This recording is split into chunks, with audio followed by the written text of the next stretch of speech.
Now it's time to talk about NXT Takeover Toronto.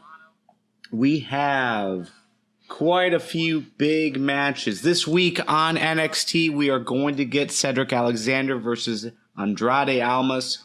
That was a match that we had predicted weeks and weeks and weeks ago to be involved in NXT Takeover. I think it's still going to happen, but this is the card right now. Authors of Pain versus TM61 in the finals of the Dusty Rhodes Tag Team Classic.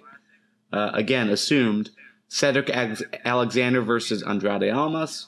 The Revival versus DIY in a 2 out of 3 falls match for the NXT Tag Team Championships. Asuka versus Mickie James for the NXT Women's Championship. Bobby Roode versus Ty Dillinger.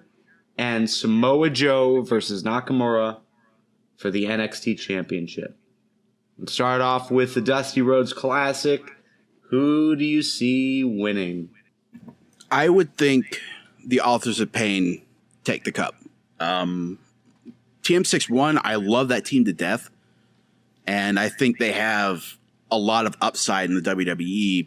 But I don't think they have the sort of momentum you would need to overtake a team as dominant as the Authors of Pain. I don't think any team in NXT does at the current moment. And last year was a pretty feel-good story with Joe and Balor, at least leading up to the actual ending of the series. So I think this might be a time where a heel team wins. It's an incredibly dominant team, and it's a team that just keeps getting better and better the more matches you put them in. Adam? So I'm also going with the Authors of Pain. I think this is Ellering's, at least the ending of his second chapter, giving them that Dusty Rhodes Classic trophy to kind of tout their success and begin their building of accolades in NXT. I wouldn't put it past them to get a title shot out of this win too, or at least start working towards title shots after this win. TM61, just like Will-O-Wisp, just like Nick pointed out, I think they're a great team. I think they have that sort of plucky kind of babyface, refuse to give up thing down. The downside is we have a slightly more over team than them doing basically that exact same gimmick in DIY. And based on my predictions later in the show, I feel like it would behoove the Authors of Pain to have a better, or to have basically that same team, only slightly more over, to dominate and destroy in DIY when they get that tag title shot. Looks like the live chat is mixed on this match. I'm going to go with the Authors of Pain as well. I think, overall TM61, I think, has done a good job. But, yeah, I think based on the story being told, Authors of Pain is definitely a better choice. Cedric Alexander versus Andrade Almas. If this match happens at TakeOver, who wins? I think you got Almas winning. Alexander, he doesn't really need this. He's got the cruiserweight division to look forward to. I think he will emerge as one of the brighter lights of that division once you kind of work out all of the history from the Cruiserweight Classic.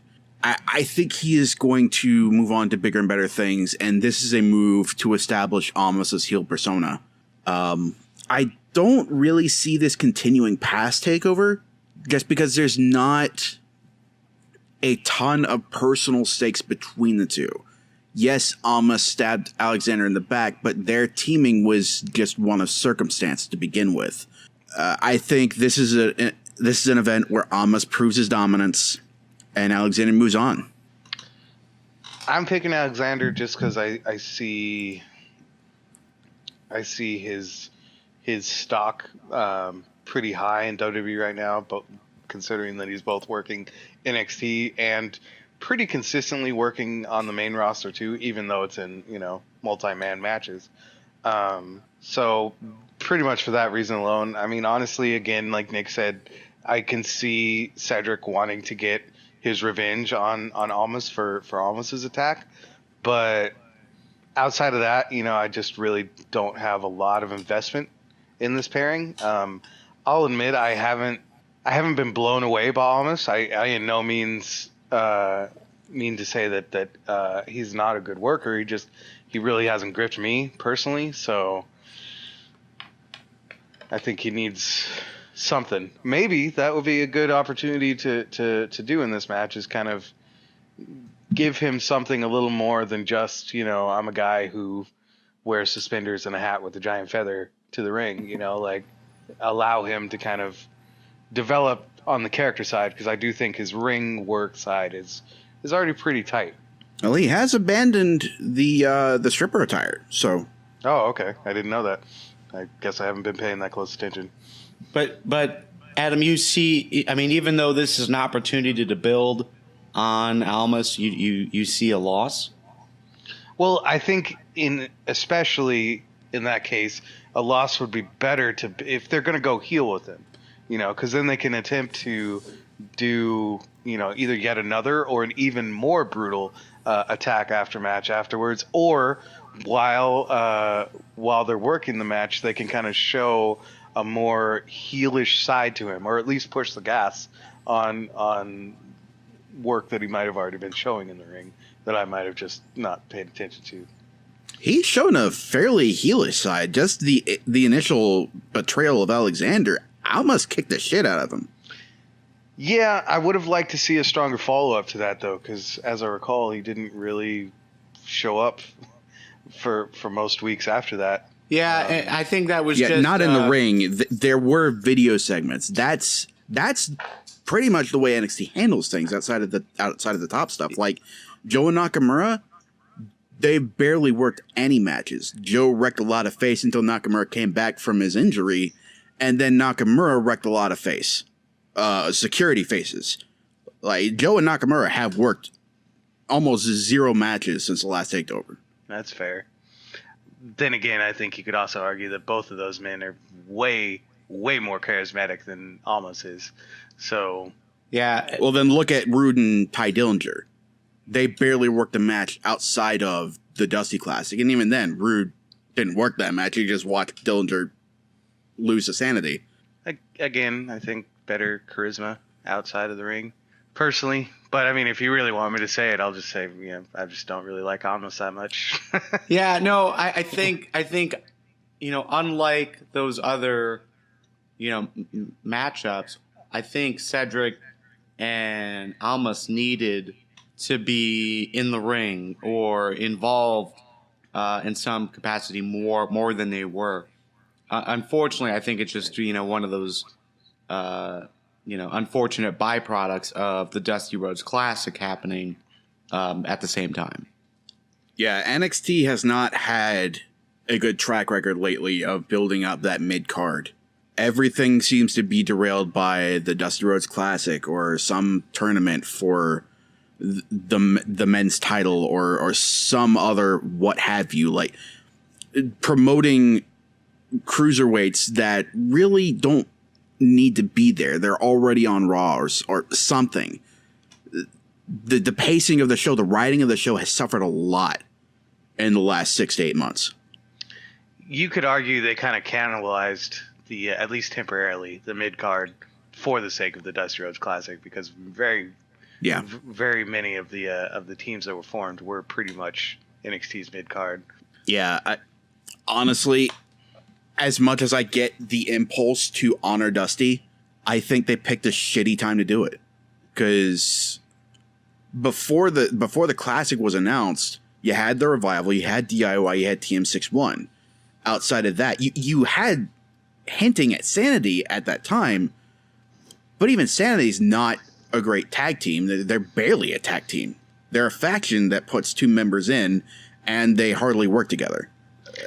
Outside of that, I think throwing together a lot of singles guys, while you can sometimes get a great pairing like Magnus and Samoa Joe and TNA, rarely does that produce anything.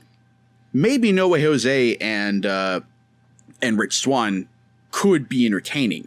Not could be, they are entertaining, but could be a thing. Same with Aries and Roderick Strong once Aries heals up.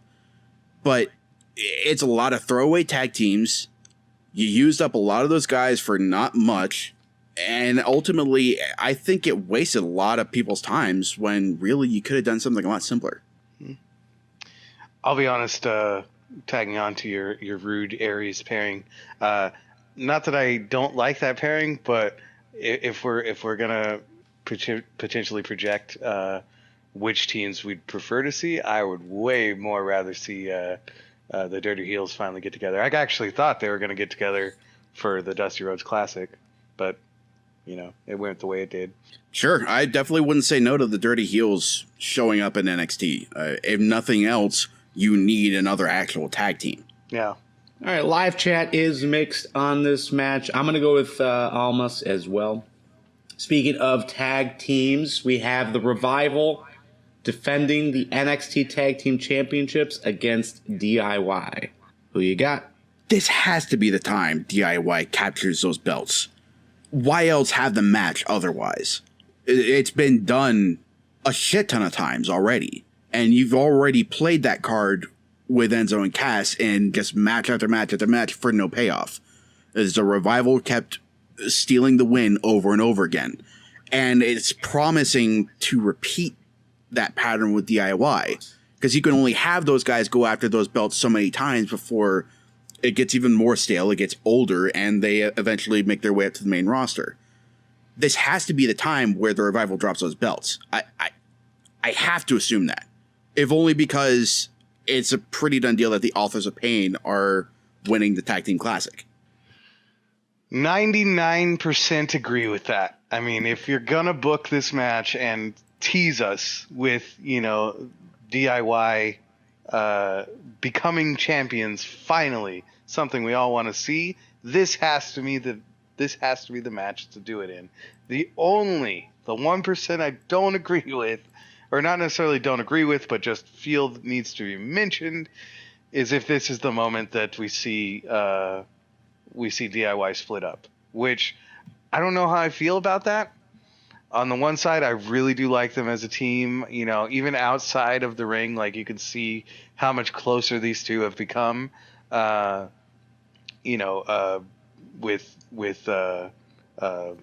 wow, I'm totally blanking on names here. With Ciampa being Gargano's best man at his wedding, with the Glorious Bombs, with all that other stuff, with how they did, man, that's still one of my absolute favorite endings in the Cruiserweight Classic, was the ending to their match. After the best work, don't get me wrong, their work in that match was great, but the best work they did was after the match, when freaking Ciampa was sitting in the middle of the ring, dejected, and fucking Gargano just walks up and sits right next to him. Like, hey, man, for better or worse, I'm here for you. That was great. It was glorious to take the word away from Bobby Roode. So there's definitely a side of me that doesn't want to see them break up. There's also a side of me that is all about them breaking up. For one, to potentially rebuild that mid card that we could use, and for another, because both these guys, even outside of that, could easily be main event NXT contenders, I think. And I think we especially, I don't know who challenges either Joe or Nakamura after this card. I definitely don't want to see the two of them fight each other again. That's kind of repeating Joe Balor a bit. So either of those two guys potentially challenging either winner of the NXT title would also be great. That all said, if they break up, there has to be at least a short feud between them settling their differences, and I would hope that they would actually get a long feud. So I definitely want to see them be tag champs. I wouldn't mind seeing them become singles competitors again too. I just think they do such good work. Really, there's nothing they can't do any wrong. But I'm gonna take DIY because I want to see them as tag champs first. Yeah, I would also want to see DIY as champs. Live chat is kind of mixed. There is talk about Tommaso turning on Gargano. And if I were voting with my heart, I would vote for DIY, but I'm gonna have to go with Revival on this one. So you foresee the Revival versus the Authors of Pain? Yes. Okay. Wasn't expecting that. That would be an interesting matchup, to be sure. It's just, you got a lot of the Revival's tactics that you just simply can't use against the Authors. True. Which Not makes the it least of interesting, doesn't it? I don't know. a lot of my enjoyment of the Revival is all of the callbacks to classic 80s heel tag team wrestling. And a lot of that doesn't work against a team like the Authors of Pain, who are just dominant monster heels.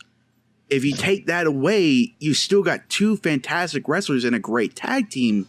But what do they do that isn't just what face tag teams in the WWE have been doing for ages now? Well, we can talk more about that more after Takeover Toronto. But yeah, I still think there's opportunities there. And I almost think there's opportunities to kind of push the Revival towards the face side, especially against the Authors of Pain. Sure, it takes their some of their tactics away, but at the same time, either team that goes against the Authors of Pain are going to have to adjust their style in some fashion to beat them. Well, firstly, I would say, to Nick's point, I would even go further. I would say these are like classic 70s tag teams. These guys are Ole and Arn. These guys are freaking Midnight Express. These guys are like legitimate, like beat the shit out of you and cheat fucking tag teams from way back in the day, from the territory days even, so I definitely like that about them too. All that said, I don't want to see them be faces, like not anytime soon. They have so much more to give as a heel team. And I think it's a lot easier to transition the Authors of Pain from being, well, really, it's not even a transition. They kind of play it like Orton more or less used to. I don't really care what reaction I get. I'm going to be me in the ring. If you like that, cool. If you don't, fuck off. Like, that's a lot easier of a spin to put on the Authors of Pain than turning the Revival face. Well, I'm not saying turn them face. I'm saying it could push them towards that direction, especially in that particular matchup. But super team versus super team, I think, is a lot more interesting than a super team versus an underdog going in, an underdog face team going in. So, but we could talk more about that after Takeover, depending on how things wrap up. Let's move on to Asuka versus Mickie James. Any chance Mickie James wins? Nope. No, and I have to issue a personal apology to Kevin at some later date for that. There's the drunk show. He's going to be crushed. Well, I don't know. She's going to be like laying Mickie on her James back, so. Wow. Divas Revolution, everybody. I mean, women's evolution. My apologies. Mickie James isn't on the roster, so it doesn't count. Yeah. Yeah, I can't see it either. I mean, I think it's going to be a good match for sure, but yeah, no way Asuka is going to win. Live chat seems to be going in that direction as well. Bobby Roode versus Ty Dillinger, and you guys were talking about yes, it would be great to have either Gargano or Ciampa facing whoever wins, Mojo or Nakamura. But, last week we were also talking about the fact that if Ty Dillinger wins this match, that he should be next in line as well. So going off of that conversation from last week, where do you guys sit right now with this match? Is Ty Dillinger moving on to face, the main event, or is Bobby Roode going up? I think he got Dillinger. I think he wins this match against Rude. I think Rude gets his comeuppance and Rude moves on to be shitty to somebody else. But yeah, I think Dillinger does repay Rude for abandoning him to sanity. I agree. I think Dillinger's time is due to at least attempt a title shot against one of the other guys. The only reason I suggested DIY is that I would like to see just a tad bit. You know, I can't deny that I miss the glory days of the SmackDown 5. I mean NXT 5, NXT 6 if you want to add Tyler Breeze to that mix. And we had such a deep, at least considering the size of NXT's active roster, we had such a deep pool for the main event scene. So that's the only. I'm not saying that DIY, because obviously they'd have to resolve their own issues if one turns on the other before they ever could consider a title shot. It's just I wouldn't mind seeing that attempt be built up. You know, because I do like deep. You know, I love that with any main event roster. I want to be kind of not necessarily confused or perplexed but I want to be kept guessing as to who potentially could challenge next. You know, most of the time, especially in the last couple months with NXT, it's been pretty obvious who's going to challenge next.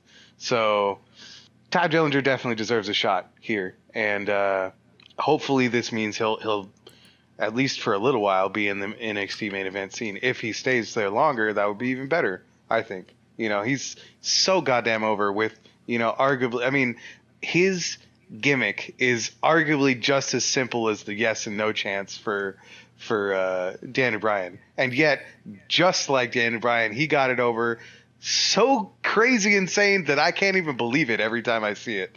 So if nothing else, that type of work put in to your gimmick, to your ring work, to, you know, everything that goes into being a pro wrestler deserves at least one fucking major title shot.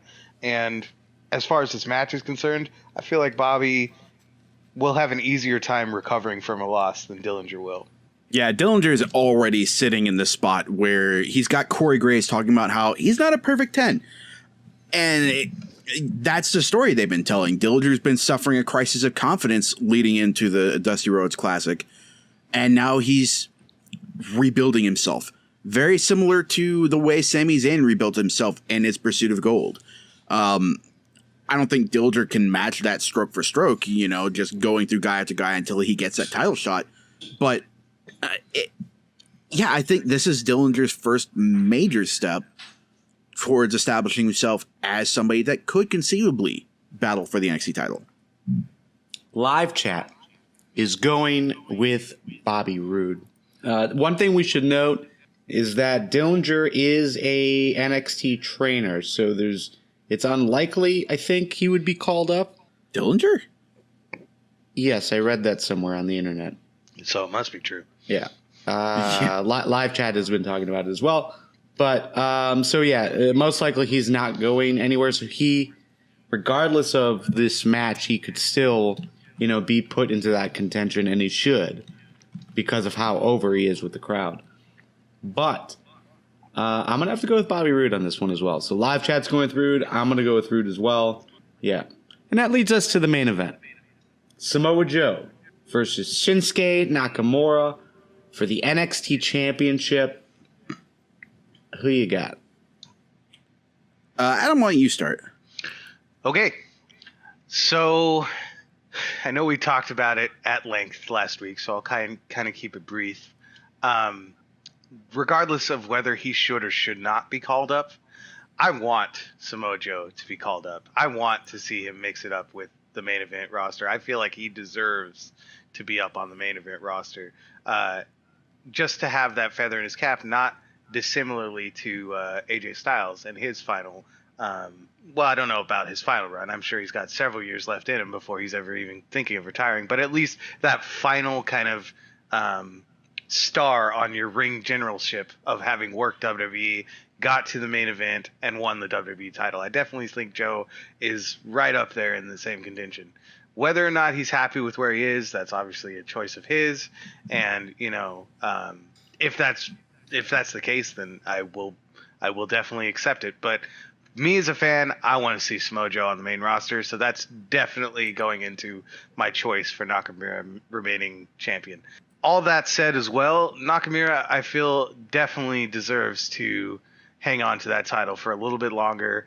I think not unlike Dillinger, not unlike Rude, honestly, if you're really talking about it, he is so crazy over. Just the ultimate kind of perennial face, at least for this moment. And I think he deserves to have a longer title reign. When Samoa Joe, I'm sorry, just real quick. When Samoa Joe gets called up, assuming that in fact happens, does he go to Raw or SmackDown? Raw. Yeah, that would be more likely. Okay, go ahead, Nick. I am picking Joe. Nakamura does not need a lengthy reign. In fact, I would hazard a guess that Nakamura is only holding the title just because there really is no top title picture outside of those two guys. And you can do a lot more with Joe as champion, in my opinion, than you can with Nakamura, and still have Nakamura retain that sort of cult favorite appeal. You're already kind of seeing it with Asuka, where there's not as much excitement about her being champion because there's no competition. The same applies to Nakamura. Once you deal with Joe, there is no competition for Nakamura. And every match Asuka's had since her match with Bayley, it's been perfunctory. It's been her just destroying somebody and moving on. It's taken on heel overtones. And I can't help but feel the same would happen with Nakamura. And I don't think that's what the WWE wants to happen at all. I think they wanted Nakamura to achieve a very prominent spot where it's obvious that this is a guy you should care a lot about. Whether you like him or hate him, know that he is a big deal. And his rise in NXT has reflected that. And I think no matter how long that reign is or how short it is, he will move on to the main roster. He will be touted as a big deal, one of the biggest international superstars the WWE's ever picked up from Japan. And I think that's why Nakamura is going to lose a title in Toronto. If Samoa Joe wins, he will be the first two-time NXT champion. Mm-hmm. Sami Zayn held the title for 62 days. That was the shortest reign. Shinsuke right now is at 88 plus days. Everyone else is held the title anywhere between 120 to 292 days. Finn Balor has held the title the longest with 292 days as champion. So just throwing some stats out there. I don't know. Another thing is this title has only been around since July 26, 2012, with the first champion of Seth Rollins. Since then, there has only been 8 other champions. I am going to go with Shinsuke. I like the idea of Samoa Joe winning the title again, but I don't want Shinsuke to hold the title less than 100 days. I am curious about why that matters in a developmental brand, especially when Nakamura doesn't need that development. Samoa Joe doesn't need that development. It could be argued, though, that Joe is there to develop those other guys. That's why he would hold the title at all, is to give an up-and-comer a monster to overthrow. Nakamura could be that monster, but then again, there's nothing about Nakamura's build, nothing about his signing, nothing about him, period, that screams he's intended for developmental. I think he and AJ Styles are very similar in that regard. And I think the only reason AJ didn't wind up in NXT first at all either was he does speak English very well and he is very familiar with the American wrestling scene. Something that Nakamura can't claim or couldn't claim prior to coming to WWE. Now, I'm with you. I mean, this is a huge toss-up. I mean, yeah, it is. Yeah, it is. But the idea of Just go with your gut, Garv. the idea of crowning Samoa Joe as the first two-time champion, I'm not into, especially with the idea that, we all seem pretty adamant that Samoa Joe is going to be called up sooner than later. Well, not all of us. Most of us. Okay. So yeah, I'm gonna go with Shinsuke. I'm gonna stick with my pick. I'm gonna go Shinsuke Nakamura to retain the title. Live chat seems to be mixed. I think I'm having a hard time finding that pick. But yeah, I think live chat is gonna go with Nakamura. So that is NXT Takeover Toronto. We have Authors of Pain winning the Dusty Rhodes Tag Team Classic. Andrade Almas defeating Cedric Alexander if it happens. DIY becoming the NXT Tag Team Champions. Asuka defeating Mickie James to retain the NXT Women's Championship. Ty Dillinger defeating Bobby Roode. And Nakamura retaining the NXT Championship. So, out of the two shows, Survivor Series, NXT TakeOver Toronto, which one are you more looking forward to? TakeOver, easily. Yeah, TakeOver. I mean, Survivor Series, I think I'm expecting more than will actually be delivered. NXT, I think, will meet or exceed my expectations. I am mixed. I think this is going to be a good wrestling weekend. I'm looking forward to both shows.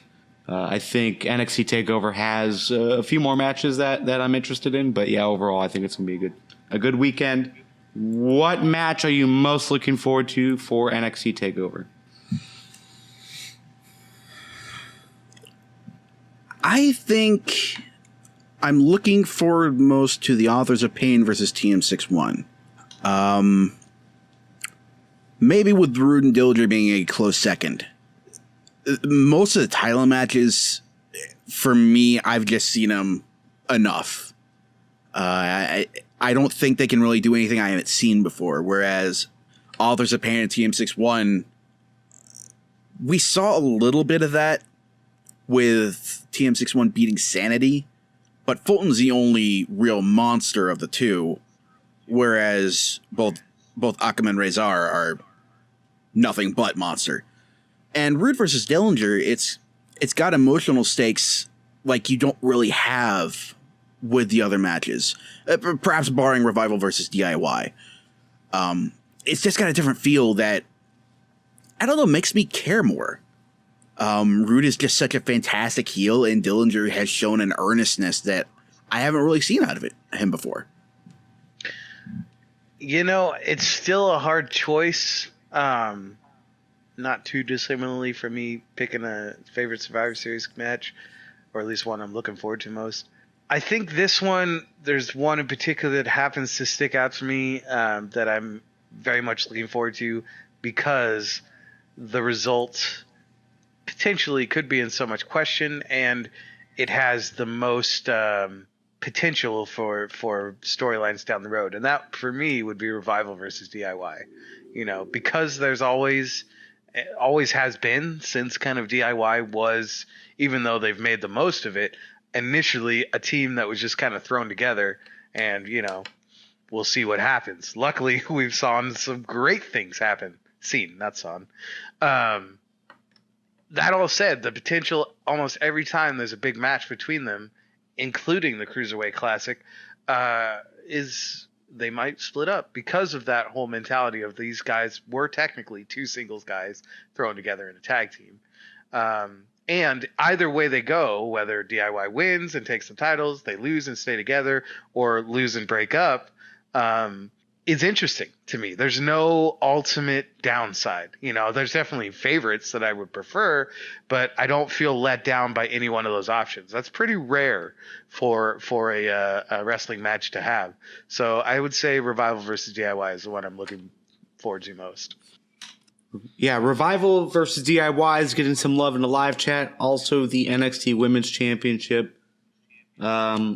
there isn't a bad match on this card for sure. Nakamura Joe obviously is going to be an awesome match, a must-watch match. So yeah, I can see points for every single one of these matches. So definitely looking forward to that.